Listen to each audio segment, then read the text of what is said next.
ডাক দিয়া বলে তোমার নাম কি? বলে মুহাম্মদ। তোমার বাবার নাম? বলে আব্দুল্লাহ। তোমার দাদার নাম কি? বলে আব্দুল মুত্তালিব। তোমার চাচার নাম কি? বলে আবু তালিব। কাবাগরের কনিষ্ঠ খাদেম এবং কাবাগরকে পাহারাদার, ওই দায়িত্ব তারা পালন করে আসতেছে। আমার নবীকে ডাক দিয়া বলে ও যুবক, তুমি কি কোন চাকরি করবা? তোমার চাকরি দিলে আমার রাসূল আকরাম সাল্লাল্লাহু আলাইহি ওয়াসাল্লাম হযরতে খাদিজাতুল কুবরার বাড়িতে চাকরির জন্য নিয়োগ হইতেছেন। দেখেন নবীর কি আদর্শ।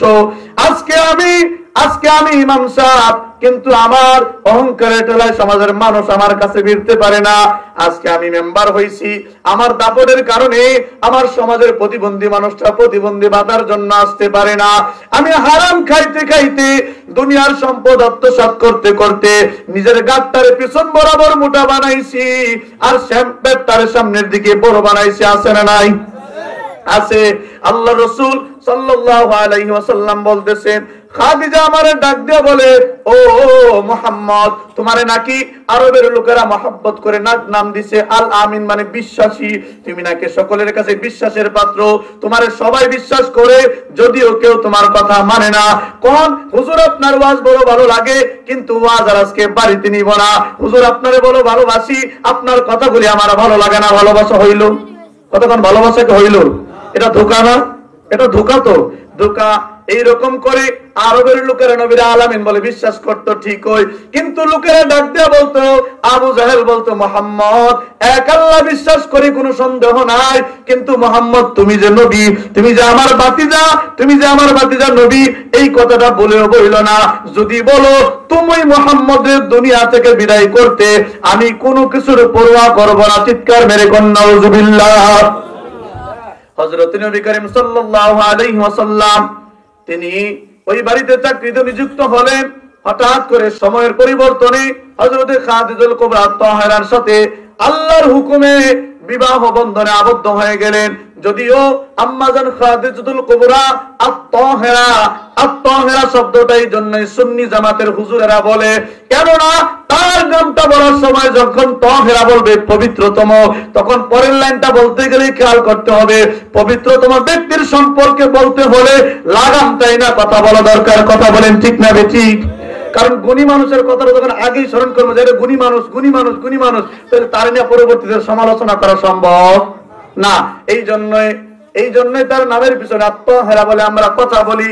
হযরতে খাদিজাতুল কুবরা আত-তাহেরা আম্মা জান ডাক দিয়ে বলতেছে, ও আমার প্রাণের স্বামী, তাদের পরিবর্তনের কালে কিছু বেতনের মাধ্যমে নবী সেই দরবারে কাজে নিয়োগ হয়েছিল। বেতন কি জানেননি? বেতন কি? বেতনটা ছোট্ট করে বলতেছি। যদি মেরাজের দিকে যাবো তো বাবা জীবন বৃত্তান্তের আলোচনা করছিলেন, নবীর মেরাজের কথা বলবো, সিরাতের আলোচনা না। ছোট্ট কেমন বেতন? নবীর বলছে, মুহাম্মদ সাল্লাল্লাহু আলাইহি ওয়াসাল্লাম তুমি যদি আমার দরবারে কাজ করো তোমার বেতন দিব। আমার তো কিছু বকরি আছে, ওই বকরিগুলা যদি চড়াও, বকরিগুলার বেতন নির্ধারণ করছে। বকরিগুলা তো 6 মাস পরে পরে বাচ্চা দেয়, ছাগল দুম্বা কিন্তু 6 মাস পরে পরে বাচ্চা দেয়। এই বকরিগুলারে চড়াইবা, এই বকরিগুলা মাস শেষে তাদের যখন বাচ্চা দেওয়ার সময় হবে, বাচ্চা দিলে বাচ্চার কালার যদি লাল হয় তোমার, আর যদি সাদা হইবে এটা আমার। কোন এবার বাচ্চা দুই সবটি সাদা হয়ে যাবে খাদিজার, তো নবী কি কিছু পাইলো? কতক্ষণ আজকে যদি ও আব্বা আমার 100 ছাগল আছে, কে কেউ যাবেন না আমার বাড়িতে, একটা চাকরির বেতন কি জিজ্ঞাসা করবেন, বেতন কি দিবেন? চাকরির সমস্যা নাই, করব, বেতন হইলে করবো, আগে টাকা দরকার। টাকা কি?